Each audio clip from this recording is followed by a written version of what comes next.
우리 주신 하나님 말씀은 누가복음 16장 13절과 14절입니다.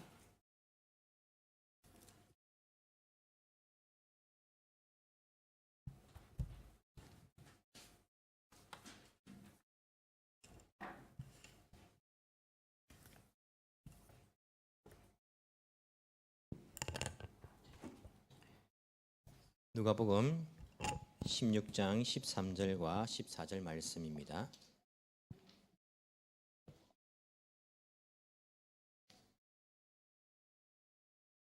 제가 봉독해 드리겠습니다. 한 종이 두 주인을 섬기지 못한다. 그가 한쪽을 미워하고 다른 쪽을 사랑하거나 한쪽을 떠받들고 다른 쪽을 업신여길 것이다. 너희는 하나님과 재물을 함께 섬길 수 없다. 돈을 좋아하는 바리새파 사람들이 이 모든 말씀을 듣고 나서 예수를 비웃었다. 아멘. 2017년도 마지막 주일이 되었습니다. 또 오늘 또 이렇게 12월 31일 날로도 마지막 날이 되어가지고 오늘 마지막 주일 예배를 하나님께 드리고 또 저녁에 우리 송구영신 예배를 한 번 더 우리가 드리게 되겠습니다. 송구영신 예배는 마지막으로 그 해에 드리는 예배인 동시에 제일 처음으로 드리는 예배로 우리가 마무리를 하고 예배로 한 해를 시작하자라는 그런 의미를 담고 우리 저녁에 모여서 함께 하나님께 예배를 드리게 됩니다. 여러분 1년 동안 살아오신다고 정말 수고가 많으셨습니다. 한 해를 뒤돌아보면 이 한 해를 살아내느라고 얼마나 여러분 고생하셨습니까? 직장에서, 가정에서, 학교에서, 교회에서 이렇게 여러 가지 일들도 있었고 아플 때도 있었고 힘들 때도 있었고 마음이 무너질 때도 있었고 상처받는 일도 있었고 이렇게 여러 가지 일이 있으면서도 여러분 오늘까지 이렇게 이 인생을 살아내느라고 정말 수고가 많으셨습니다. 우리가 그냥 1년 1년을 사는 것이 작년과 똑같은 1년을 사는 것이 아니라 우리가 이 1년 1년이 모여가지고 우리의 인생 1년 1년을 통해서 하나님께서 이 세상을 조금 더 밝게 만드실 수 있는 그러한 우리의 1년이 되었으면 좋겠습니다. 오늘은 그 재물에 관하여서 이야기를 조금 하려고 합니다. 제가 그 재물에 관하여서 한번 이렇게 이야기한 적이 있었는데 그때는 이제 선행, 우리가 어떻게 재물을 가지고 착한 일을 해야 하는가 그 이야기를 제가 한번 드린 적이 있습니다. 하지만 우리가 구체적으로 이 돈이라는 것에 대해서 이야기를 해본 적이 없기 때문에 오늘 이 이야기를 해드리려고 합니다. 우리는 교회에서 돈 이야기, 헌금 이야기 하면 조금 거부감을 느낄 때가 있습니다. 프랑스의 철학자인 볼테르라는 사람이 말하기를 이런 이야기를 했습니다. 돈이라는 문제에 이르게 되면 모든 사람은 동일한 종교를 갖게 된다. 이런 이야기를 했더라고요. 해링턴 리즈라는 사람도 이런 이야기를 했습니다. 문명인의 가장 민감한 부분은 그의 호주머니이다. 설교자는 청중들의 호주머니를 건드리는 설교를 할 때에 가장 격렬한 싸움 중에 하나를 싸운다. 이런 이야기를 했더라고요. 근데 우리가 성경에 보시면 돈에 관하여서 헌금에 관하여서 가르침이 분명히 있거든요. 있는데도 불구하고 사람들이 민감하게 생각하고 싫어하기 때문에 오늘날 강단에서는 헌금에 대한 이야기를 하지 못하는 분위기가 되어버렸습니다. 사실은 여러분 우리가 헌금 설교, 돈 설교, 돈에 대한 이야기를 할 때에 딱 거부감이 느껴지는 그러한 경우들이 있지 않습니까? 또 이런 이야기하면 어떻게 선물을 내냐면 우리 교회 목사님은 돈을 좋아한다. 그래가지고 돈을 자꾸 내라 한다. 이런 이야기를 막 퍼뜨릴 때가 있거든요. 근데 여러분 생각해 보시면 그런 이야기를 만들어내는 사람들이 사실은 돈을 좋아하는 사람들이에요. 그런 돈 이야기하고 헌금 이야기 할 때 딱 부담감을 느끼고 조금 그리낌이 느끼는 그 마음이 드는 사람이 어찌 보면 돈을 사랑하는 사람이지 정당하게 성경에 있는 그 가르침대로 이렇게 말하는 사람이 돈을 사랑하는 사람이 아니지 않을까라는 생각들을 해봅니다.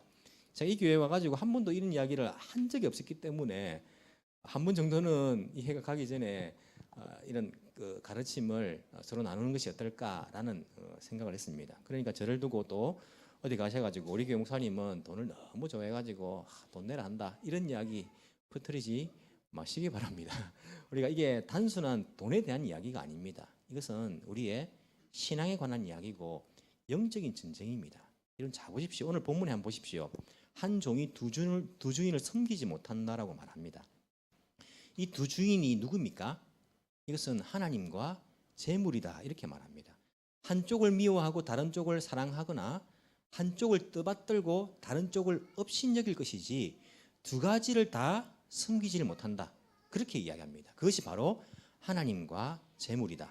재물에 여러분 1번 딱 되어 있죠. 1번 번호가 밑에 뭐라 되어 있습니까?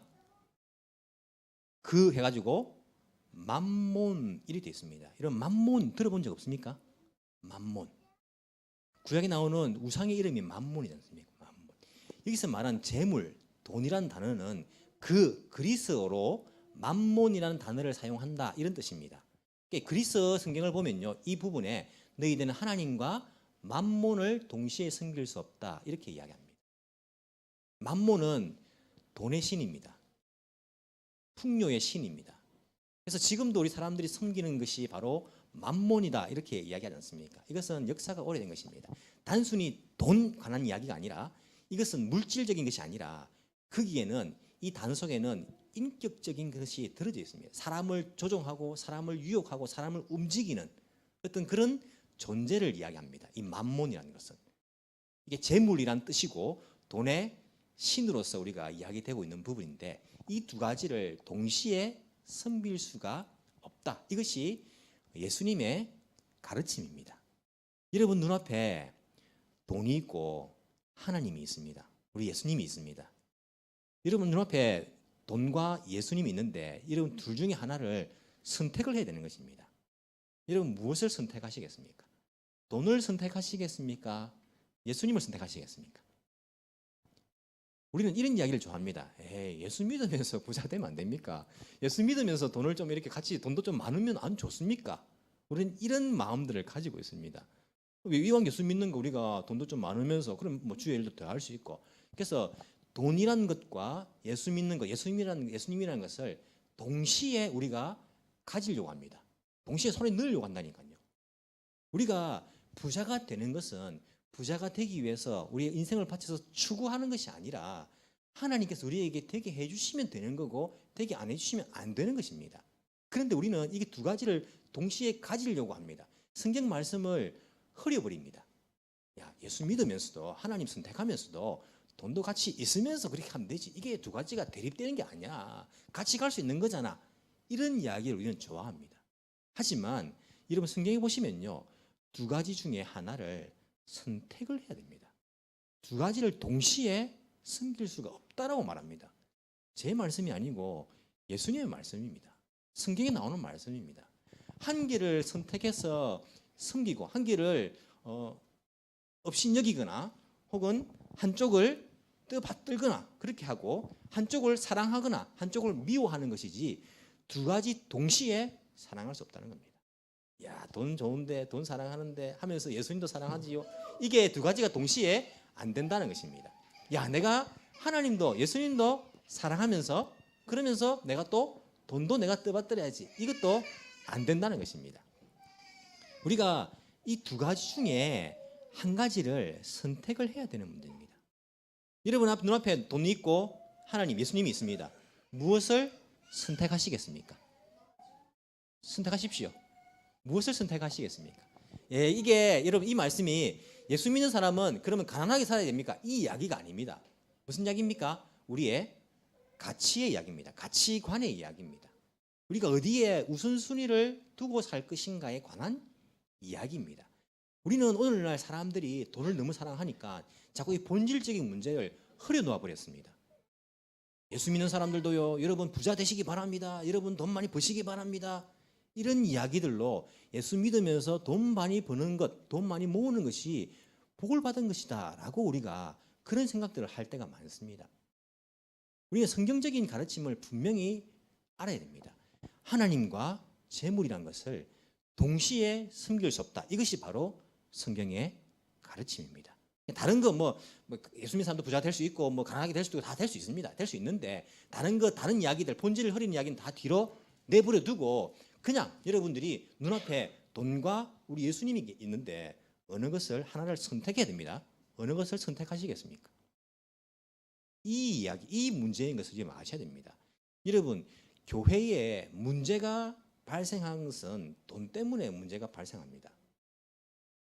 구약에 있는 교회, 광야 교회지 않습니까? 출애굽한 이스라엘 백성들이 출애굽하였습니다. 약속의 땅에 들어갔습니다. 제일 처음 여리고 사람들과 싸웁니다. 싸우진 않았죠. 뭐 돌고 무너졌으니까. 여리고를 무찌릅니다. 그리고 하나님께서 말씀하셨습니다. 여리고 성에 있는 것은 아무것도 손대지 마라. 그렇게 말씀하셨습니다. 하나님의 말씀입니다. 명령입니다. 그 다음 성이 어느 성입니까? 아이성이지 않습니까? 아이성은 조그마한 성입니다. 그게 이름이 한국 이름 아이가 아닙니다. 아이라서 조그마한 성이 아니고 아이성은 조그마한 성이었습니다. 그래서 우습게 알고는요, 거기에 기도도 하지 않고 하나님 물어보지 않고 뭐 조금만 보내가지고 싸우게 했습니다. 어떻게 됩니까? 집니다. 진 이유가 무엇이었습니까? 진 이유가 여리고성에 있는 것 아무것도 손대지 마라 했는데 거기 있는 것들을 누가 손댔습니까? 아간이라는 사람이 하나님 말씀을 어기고 거기 있는 재물을 손을 댄 겁니다. 그래서 이스라엘 백성 그 공동체 광야 교회가 어려움을 당하는 것을 볼 수 있습니다. 아간을 어떻게 합니까? 그 식구들 다 하나님께서 죽여버립니다. 너무 과하지 않습니까? 아간이 죽으면 오늘날 죽을 사람이 얼마나 많습니까? 왜 하나님께서 죽이셨습니까? 이제 약속의 땅에 들어가서 하나님의 공동체가 시작되는데 돈을 섬기는 것, 하나님보다 재물을 섬기는 그 마음이 공동체 안에 들어오는 것을 하나님께서는 철저하게 금하셨습니다. 시범 케이스죠. 신약교회도 마찬가지입니다. 신약교회가 이제 막 시작될 때에 돈 때문에 문제가 생깁니다. 아나니아와 삽비라 아시죠? 이 사람들이 자기의 재산을 팔아서 사도들 발 앞에 놓아두는데 일부는 감춰두고 일부만 가져갑니다. 그러면서 이게 전부입니다라고 그렇게 이야기합니다. 그때 그들이 어떻게 됩니까? 죽임을 당합니다. 죽습니다. 너무 과하지 않습니까? 자기 재산을 팔아가지고 그래도 떼가지고 갖다 바쳤는데 죽는 거예요. 이게 단순히 그 문제가 아닙니다. 무슨 문제입니까? 하나님보다 재물을 섬기는 그 마음이 교회에 들어오는 것을 철저하게 금하시는 그러한 모습을 우리가 알 수 있습니다. 이제 교회가 막 시작되려고 하는데 하나님을 속이고 성령을 속인 것이다 이렇게 말하지 않습니까? 하나님을 속이고 이 돈을 재물을 더 섬기는 그 마음이 교회 안에 들어오는 것들을 철저하게 배격하셨다는 것들을 우리가 알 수가 있습니다.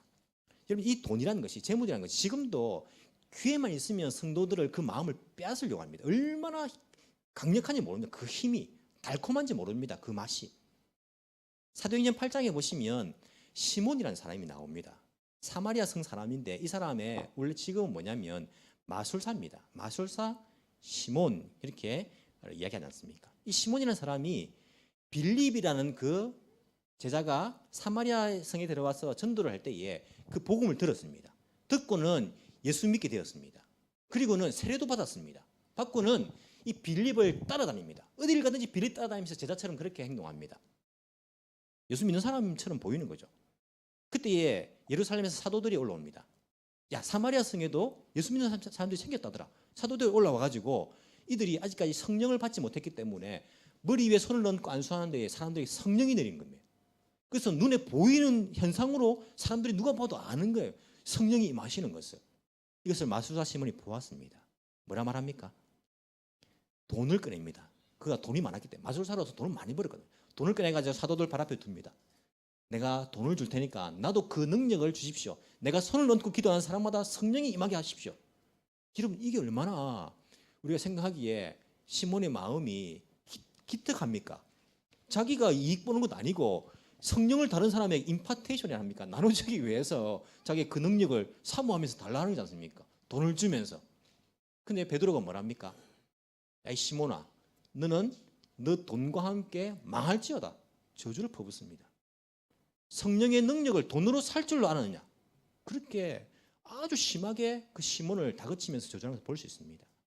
이 돈이라는 것은요, 공동체 안에 들어가 가지고 자칫하면 사람들이 이 돈을 숨기도록 만들어버리는 그러한 시도들이 지금까지도 계속되는 것들을 우리가 알아야 할 것입니다. 우리는 철저하게 이 재물에 관하여서 올바른 가치관을 가지지 않으면요, 잘못하면 그냥 넘어가 버립니다. 두 가지 다 섬긴다라고 생각하는데 그게 아닙니다. 돈을 섬기면서 살아가는 그런 사람이, 그런 신자가 될 수가 있음을 우리가 분명히 알아야 됩니다. 이것은 영적인 전쟁입니다. 제가 금요기도 때에 잠시 언급한 적이 있었는데 다시 한번 여러분께 말씀드리기를 원합니다. 여러분, 이 시대의 흐름을 잘 읽으셔야 됩니다. 그냥 이 시대 흐름 안 읽고 우리 아침 일어나서 밥 먹고 또 운동하고 살 빼고 점심 먹고 저녁에 또 뭐 하지 고민하다 저녁 먹고 밤에 자고 이런 하루가 있다 보면 이 세상의 흐름 따라 싹 지나갑니다. 이 세상의 가치관 따라 지나가 버립니다. 그 가치관을 아이들에게 전달해 줍니다. 아이들도 어릴 때부터 그 가치관에 물들어 가지고 살아갑니다. 세상의 흐름을 여러분, 우리 그리스도인들은 잘 분별할 줄 아는 능력이 있어야 됩니다.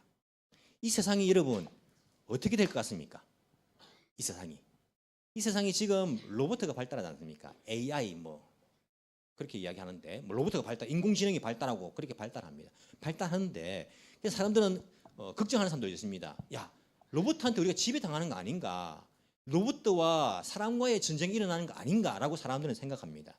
하지만 로봇과 사람과의 전쟁이 아닙니다. 이 시대의 흐름을 보시면 돈과 하나님과의 전쟁입니다. 돈이냐 하나님이냐 이 사이에 우리가 지금 살고 있는 것임을 알아야 됩니다. 여러분 보십시오. 돈이 없으면요, 지금 사람들이 어떻게 합니까? 돈이 없으면 결혼을 합니까 안 합니까? 돈이 없으면 결혼 못한다라는 생각이 있습니다. 안 그렇습니까? 돈이 없는데 어떻게 결혼해? 여러분, 원시 시대에는 돈이 없어도 결혼을 했습니다. 돈이 없으면 결혼 못한다라는 생각을 지금 사람들은 가지고 있습니다. 그래서 나는 돈이 없으니까 결혼 못해. 돈을 모아서 결혼해야지. 안정된 직장이 있어야 내가 결혼을 할 수 있지. 돈이 없으면요, 결혼 못하는 세상이 되어버려요. 돈이 없으면요, 아이를 낳습니까 안 낳습니까? 아이를 안 낳습니다. 아이를 낳으세요 말하면요, 돈이 없는데 어떻게 낳습니까? 한 명 키우는데 얼마나 돈이 많이 드는데요. 애 못 낳습니다. 사람들이 돈이 없어서 애를 못 낳겠다, 비용이 많이 들어서 애를 못 낳겠다, 이런 분위기가 당연하게 이해를 받는 세상이 되어버렸습니다. 여러분 보십시오. 돈이 없으면요, 결혼을 못해요. 돈이 없으면 아기를 못 낳아요. 돈이 없으면 그 존재가 어떻게 됩니까? 없어집니다. 이 세상의 흐름은요, 돈이 없으면 이 존재가 없어지는 세상이 되었습니다. 내 대에서 끊겨버립니다. 그 다음 해, 그 다음 대로 넘어가지 않습니다. 돈이 없으면요, 존재 자체가 어렵다라고 사람들이 생각합니다. 그래서 사람들이 왜 돈을 그렇게 불려합니까? 돈이 생존이라는 것을 알기 때문에 사람은 생존에 관한 본능이 있거든요. 돈이 있어야 생존한다. 돈이 있어야 결혼하고 돈이 있어야 애를 낳는다. 이 생존과 연관된 것을 직감하기 때문에 사람들은 돈을 막 벌려고 하는 거예요. 이게 세상의 흐름입니다. 그런데 여러분, 결국에 돈을 가지지 못한 사람은요, 점점 더 가지지 못해가지고 이 땅의 존재가 끊어져 버리지 않습니까? 그럼 무슨 문제가 생깁니까? 노동력이 사라집니다. 노동력이 줄어듭니다. 그러면 돈 많은 사람들은 그 노동력을 어떻게 하려고 하겠습니까? 그 사람들은 돈을 많이 줘가지고 돈 나눠줘가지고 애를 많이 낳게 하고 결혼하게 하고 해가지고 막 노동력을 만들겠습니까? 그 사람들은요, 로봇, 과학 발달시켜가지고 노동력을 대체하려고 할 것입니다. 이런 로봇이나 과학이 발달하면요, 편리한 세상이 될 것이다, 그렇게 이야기하죠. 인간의 수명이 늘어날 것이다 이야기합니다. 맞습니다. 그렇게 될 겁니다. 하지만 그 혜택이요, 다 돌아간다 생각하십니까? 돈이 없는 사람도 그 혜택 볼까요? 편리한 그 혜택을 볼까요? 돈이 없는 사람들도 수명이 늘어나는 혜택을 볼까요? 돈이 없으면요, 그 혜택 못 봅니다. 누구를 위한 편리고 누구를 위한 혜택입니까? 가진 자를 위한 혜택이고 편리입니다. 노동력이 없어집니다. 그 노동력을 로봇가 대신합니다. 대체합니다. 그러면 가진 자들은 노동력이 사라져 버려도 전혀 불편함이 없습니다. 결국에 이 세상에 살아남는 사람은 누가 되겠습니까? 가진 자들, 돈 있는 사람들이 살아남게 된다니까요. 이 세상이 그 흐름이 지금 이렇게 흘러가는 것을 사람들은 잘 모르고 있습니다. 그렇기 때문에 그냥 생존하기 위해서 돈을 자꾸 추구하는 거예요. 아이들한테 마찬가지로 말합니다. 돈을 잘 벌 수 있는 직장을 선택해라. 그런 꿈을 가져라. 안정된 직장을 위한 꿈을 가져라. 돈을 많이 벌어야지 생존하니까. 이런 것을 어릴 때부터 가르치니까 계속 이 가치관이 대물림되는 것입니다. 여러분, 이 세상의 흐름에서 사람들을 구해줄 수 있는 사람은요, 예수 믿는 사람입니다. 왜냐하면 예수 믿는 사람들은 나는 돈을 섬기지 않고 예수님을 섬기겠습니다라고 선택한 사람들이기 때문에, 돈의 가치에 따라서 움직이는 사람들이 아니기 때문에 돈을 섬기지 않는 예수 믿는 사람이야말로 이 세상을 올바른 방향으로 이끌 수가 있다는 것입니다. 세상에 사회 운동하고 또 사람들 온 사람들이 이렇게 그 할 수 있도록 다 함께 잘 살 수 있도록 운동하는 사람들 있지 않습니까? 그 사람들이 이 세상을 구할 수 있을까요? 그 단체들도요 보면 돈에 의해서 움직일 때가 얼마나 많습니까? 여러분 이 세상에 한번 보십시오. 돈에 의해서 지배 안 당하는 곳이 있는가? 정치, 경제, 사회, 문화, 스포츠, 예술, 이데올로기 무엇 하나 돈에 지배 안 받는 곳이 있습니까? 공산주의가 왜 무너졌습니까? 왜 무너지고 있습니까? 민주주의가 너무 좋아. 민주주의 난 사랑해요. 갑자기 민주주의 좋아하게 됐습니까? 사람들이? 아닙니다. 돈 때문 아닙니까? 돈 때문에 이데올로기가 무너지는 세상입니다. 민주주의는 그대로 갑니까? 돈에 의해서 지배받고 있는 것입니다. 여러분 사람이 돈을 이용합니까? 아니면 돈이 사람을 이용합니까? 헷갈리죠?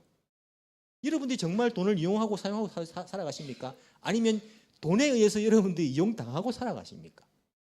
이 세상은요 돈에 의해서 지배하고 있는 이 세상이 되어버렸습니다. 그래서 이 돈이라는 것을 재물이라는 것을 만몬 인격적인 것을 집어넣어 가지고 표현하고 있는 것입니다.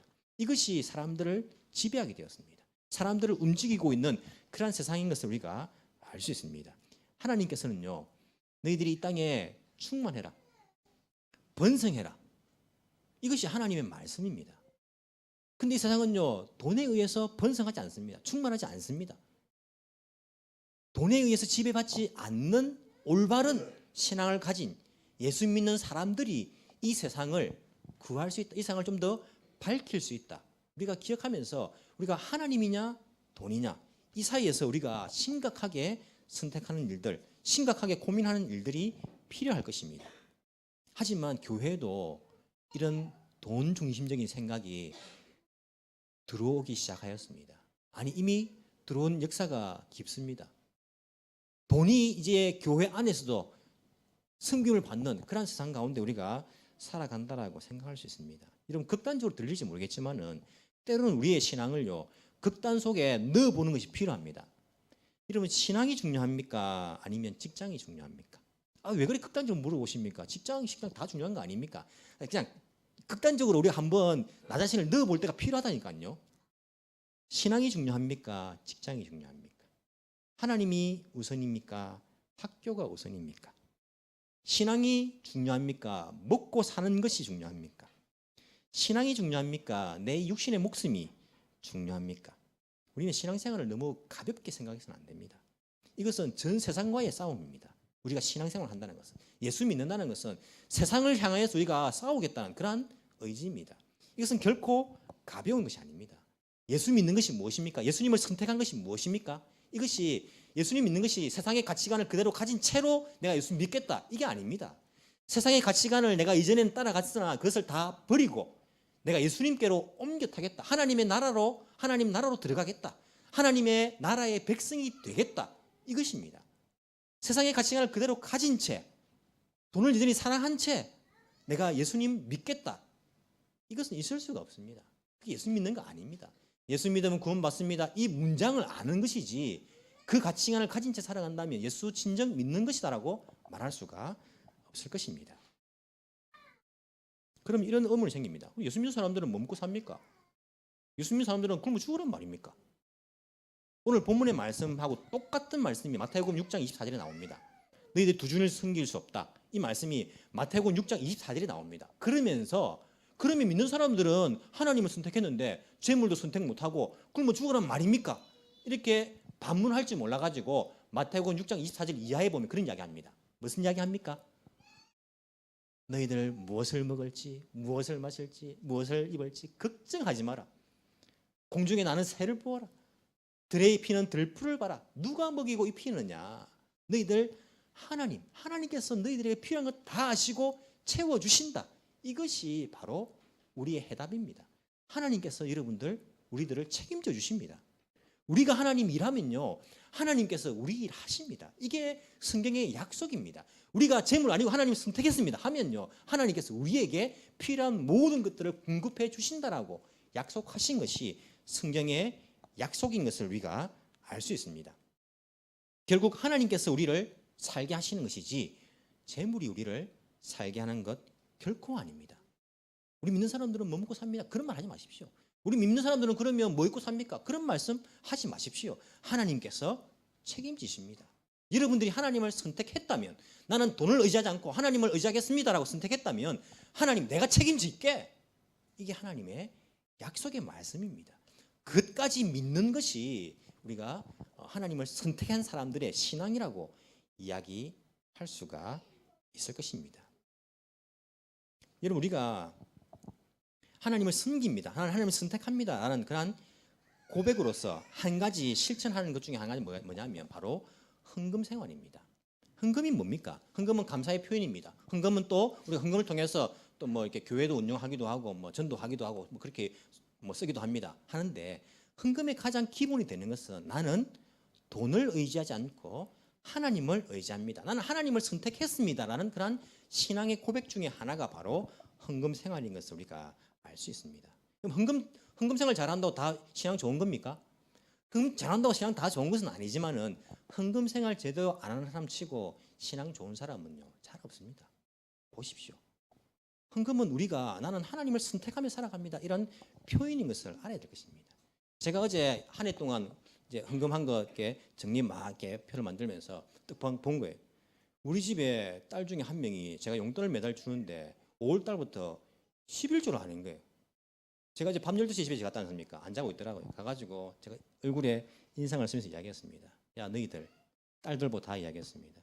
너희들 예수 믿는다 하면서 말씀 읽지 않고 기도하지 않고 헌금 생활 기본인데 이거 안 하면 어떻게 너 예수 믿는다고 할 수 있느냐? 아이들 제가 이렇게 이야기하면 좀 겁을 냅니다. 평소에 제가 이렇게 굉장히 좋은 아빠이기 때문에 한 번씩 화를 내면 겁을 되게 내는데, 그래서 제가 이야기했습니다. 5월 달부터 안 한 거 내일 다 해라. 그렇게 이야기했습니다. 다 밀렸지만은 그거 하나님 돈 떼먹는 거 아니냐? 이런 기본이 안 돼가지고 어떻게 너희들이 나중에 하나님 일을 할 수 있겠느냐? 제가 아이들한테 야단을 쳤습니다. 헌금생활 잘한다고 다 신앙생활 좋은 건 아닙니다. 하지만 헌금생활 제대로 하지 않으면 그 사람이 신앙 좋은 경우들이 잘 없는 것을 우리가 볼 수 있습니다. 우리 예배 드릴 때에 예배를 드린다라고 말합니다. 여러분 뭘 드립니까 지금? 예배 지금 드리지 않습니까? 뭘 드립니까? 우리 자신을 드립니다. 예배는 받는 것도 물론 있습니다. 우리 하나님 말씀을 받기도 하고 축복을 받기도 하고 축도받기도 하고 받습니다. 하지만 하나님께 드리는 것이 우선입니다. 그래서 우리는 영어로 예배를 뭐랍니까? 서비스라 하지 않습니까? 서비스. 하나님께 서비스 드린다는 것입니다. 무엇을 드립니까? 찬양을 드립니다. 하나님 높으신 분입니다. 그러니까 우리가 예배 중에 드린 찬양은요, 우리 하나님께 드리는 찬양이 많은 좋습니다. 기도를 드립니다. 기도는요, 하나님 우리에게 주십시오라는 기도보다 예배의 기도는 드리는 기도도 낫습니다. 찬양이 들어가 있고 감사가 들어가 있고 하나님 이런 분이십니다. 그런 고백이 들어가 있고 드리는 것입니다. 또 무엇을 드립니까? 우리 마음을 드리고 몸을 드리고 다 드리고 시간을 드리고 그리고 예물을 드립니다. 헌금을 드립니다. 헌금은 하나님께 드리는 것입니다. 우리가 헌금을 드릴 때에 오늘날 교회 가보면 저 뒤에다가 헌금함이 있는 교회가 있어요. 사람들 편하게 이제 우리는 뭐 돈 같은 거 신경 안 쓰고 여러분 들어오면서 너도 안 넣어도 되고 이런 이제 표현인데, 제가 생각하기엔 조금 예배의 본질을 흐려놓는 겁니다. 헌금은 단순히 돈에 관한 이야기가 아닙니다. 드리는 것이기 때문에 예배 중에 들어오면서 하는 것이 아니란 말입니다. 하나님께 우리의 마음을 담아서 우리는 돈을 선택하지 않고 하나님을 선택합니다라는 그 고백을 담아서 드리는 거지 않습니까? 그래서 우리가 헌금함을 돌리는 것도 사실은 좀 이렇게 그보다 헌금함이 앞에 나와 있고, 제가 영국 가서 예배 드릴 때 그런 교회가 있더라고요. 앞에 나와 있고 사람들이 찬양 중에 앞에 나와서 드리는 것이 정말 하나님께 드리는 의미를 잘 살리는 겁니다. 그 앞에 나와서 드리면 그 또 목사님 돈을 좋아해가지고 또 사람들 누가 하는지 안 하는지 다, 여러분 앞에 나와서 하면 오히려 누가 하는지 아닌지 모릅니다. 헌금이 오히려 줄어들 가능성이 많습니다. 헌금하면 여러분 도는데 여러분 앞에 왔을 때 안 하기가 더 부끄럽지 않습니까? 옆에 사람 보는데. 근데 앞에 나와서 하면요 그런 거 전혀 신경 안 쓰입니다. 오히려 드리는 그 마음을 더 잘 표현해서 앞에 나와서 하나님께 드릴 수 있습니다. 내년부터는 우리가 헌금을 좀 그런 식으로 드리면 좋겠어요. 이게 마가복음 12장에 보시면 예수님 시대에도 헌금을 이런 식으로 드린 것을 알 수 있습니다. 과부의 헌금이 나오는데 예수님이 헌금함 맞은편에 앉으셨습니다. 사람들이 나와서 헌금을 드리는 것을 보고 계셨습니다. 그러면서 예수님은 금액도 다 세고 계셨습니다.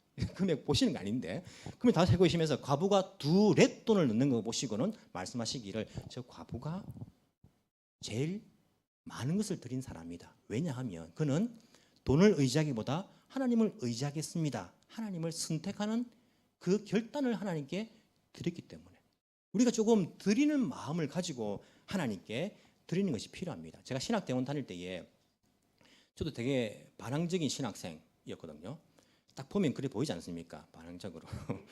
그래서 교수님께 그런 질문을 했습니다.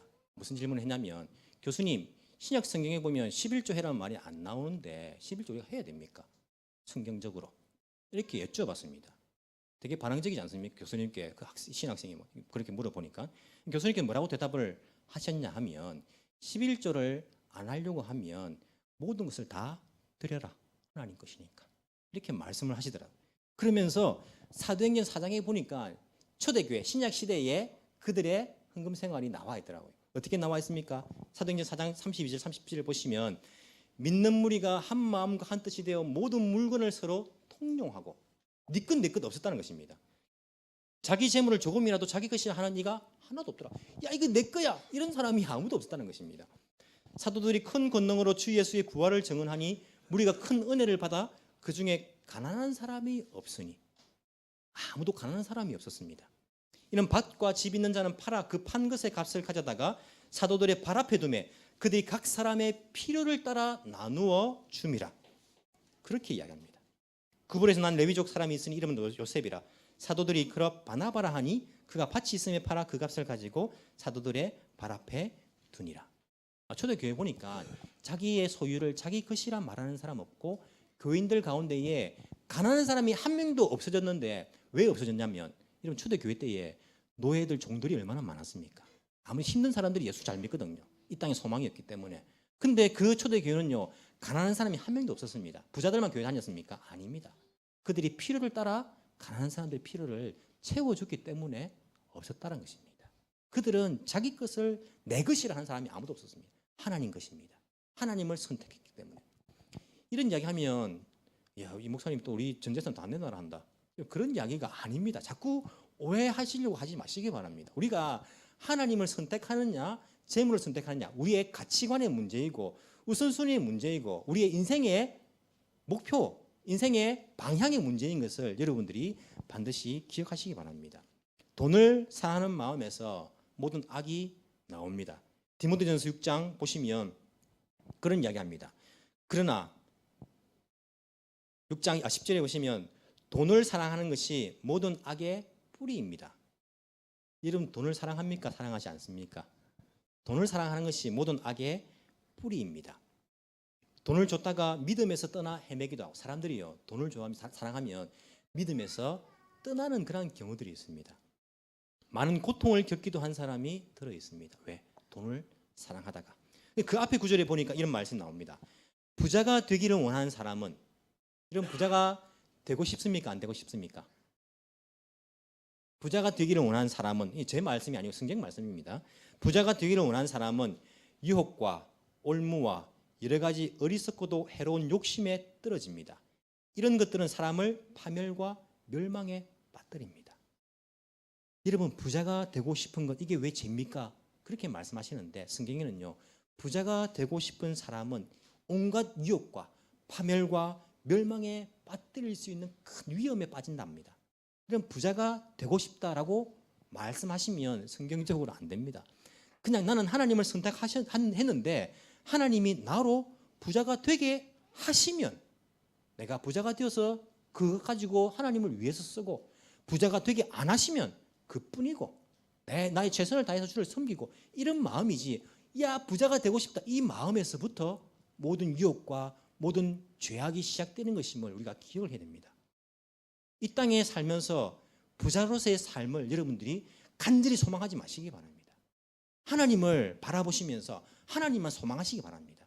나를 부자 되게 만들고 안 되고는요 하나님 그냥 맡겨버리시기 바랍니다. 안 그러면 여러분들이 신앙이 나아지지 않습니다. 작년이나 올해나 10년 뒤나 늙어서나 어릴 때나 똑같습니다. 우리는 그 소망을 조금 포기할 수 있는 그런 마음들이 있어야 됩니다. 이런 유명한 잠언 30장 아굴의 기도가 나오지 않습니까? 이 기도가 우리의 기도가 되어야 됩니다. 주님께 두 가지 간청을 드립니다. 제가 죽기 전에 그것을 이루어 주십시오. 허위와 거짓말을 저에게서 멀리하여 주시고 저를 가난하게도 부유하게도 하지 마시고 오직 저에게 필요한 양식만을 주십시오. 제가 배가 불러서 주님을 부인하면서 주가 누구냐고 말하지 않게 하시고, 실제적으로 여러분 부자들 가운데에 주님이 필요 없는 사람 얼마나 많습니까? 주님 필요 없습니다. 제가 가난해서 도둑질을 하거나 하나님의 이름을 욕되게 하거나 하지 않도록 하여 주십시오. 그래서 이 아굴이라는 사람은 저를 가난하게도 부유하게도 마시고 오직 저에게 필요한 양식만을 주십시오라고 기도를 하였습니다. 그럼 이런 기도 할 수 있겠습니까? 주님, 나를 부자 되게도 마시고 가난하게도 마십시오. 그냥 오늘 주신 것 가지고 만족하며 살게 해주십시오. 이런 기도가 성경에서 우리에게 가르쳐 주고 있는 기도입니다. 성경에서는 재물에 관하여서 계속적으로 반복적으로 하신 말씀이 자족하기를 배우라고 말합니다. 있는 것이 족한 줄로 알고 그냥 자족하기를 배우라라고 우리에게 계속해서 권면하시는 것을 볼 수 있습니다. 이것은 단순히 제가 말씀드렸습니다. 돈에 관한 이야기가 아닙니다. 재물에 관한 이야기가 아닙니다. 영적인 전쟁입니다. 여러분들이 세상 속에 나가버리면요, 그 전쟁을 시작합니다. 세상을 향해서 전쟁 선포입니다. 나는 돈을 따르지 않겠다. 나는 이 세상의 흐름을 따르지 않겠다. 나는 하나님을 의지하면서 하나님의 가르친 대로 살아가겠다. 이 세상에 충만해지고 하나님께서 우리에게 말씀하신 그 말씀대로 내가 순종하며 살아가겠다. 주님만 의지하면서 살아가겠다. 돈을 내가 많이 모아야지 나의 노후가 편한 것이 아니라 내가 주님을 의지하면 나의 노후가 편할 것이고, 내가 주님을 의지하면 나의 영혼이 나에게 편할 것인데 나는 그 주님만 의지하면서 살아가겠다. 이 문제이기 때문에 여러분 인생 가운데에 심각하게 한번 고민하시고 2018년도 내년도에는 올해와 똑같은 가치관으로 살아가는 것이 아니라 정말 하나님을 의지하는 것이 무엇인지를 삶에서 체험하고, 내가 주님을 의지하니 주님께서 나의 것을 채워주시는 그런 놀라운 체험들도 하시면서 살아갈 수 있기를 간절히 소망합니다. 기도드리겠습니다.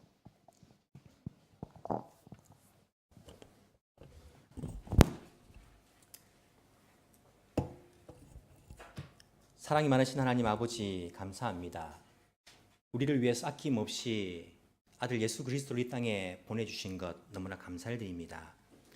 주님은 이 세상의 창조자시고 모든 것을 다 가지고 계신 분이십니다. 하지만 이 세상 사람들은 재물과 하나님 사이에서 갈등하고 있으며, 수많은 사람들이 재물을 신으로 여기며 재물을 섬기며 재물에 매여서 살아가는 사람들이 얼마나 많은지 모릅니다. 목숨보다 그 재물을 따르고 생존하기 위해서 재물이 필요하다는 그런 이유를 들어서 모든 정열과 모든 시간과 모든 건강과 모든 시간을 다 투자하여서 오직 재물을 모으기에 급급해 있는 이 세상의 흐름을 우리가 바라봅니다. 결국에 돈과 하나님 사이에서 갈등하다가 이 세상은 점점 사람들이 줄어들고 있으며, 이 세상은 점점 어두워져 가고 있으며, 이 세상은 점점 악해져 가고 있는 것들을 우리가 바라보게 됩니다. 주님, 저희들은 오직 하나님만 섬기며 하나님만 의지하며 살아가기를 원합니다. 우리가 살아가는 이 세상 가운데 발을 딛고 살아갈 때에 이 세상 사람들은 우리에게 돈이 최고라고 자꾸 가르칩니다. 돈이면 모든 것을 할 수 있다라고 그렇게 우리에게 가르칩니다. 돈이 전지전능한 존재라고 우리에게 강조를 합니다. 거기에 속지 않도록 도와주시고, 우리가 하나님만 바라보면서 하나님 섬기면서 하나님 의지하면서 주님 말씀 따라 살아갈 때에 우리 하나님께서 약속하신 이 세상에 살아가기에 필요한 모든 것들을 공급해 주겠다라고 하신 그 약속의 말씀이 우리 삶 속에서도 체험될 수 있도록 주여 도와주옵소서. 믿는다라고 하면서도 돈을 의지하고, 믿는다라고 하면서도 자기의 힘을 의지하고, 믿는다라고 하면서도 우리가 자기 생존을 자기가 염려하기 때문에 하나님의 역사를 체험할 기회가 너무나도 없습니다.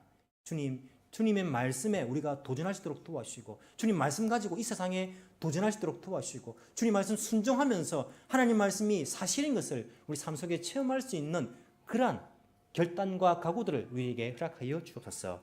2018년도 우리가 하나님만 선택하며 하나님만 의지하며 따라갈 수 있도록 주여 도와주시고, 그런 사람에게 하나님께서 놀라운 은혜를 부어주시는 것들을 우리가 다 확인하며 살아갈 수 있는 그런 한 해가 될 수 있도록 주께서 은혜 베풀어 주옵소서. 모든 것 주님께 의탁하오며 살아계신 예수님 이름으로 기도합나이다. 아멘.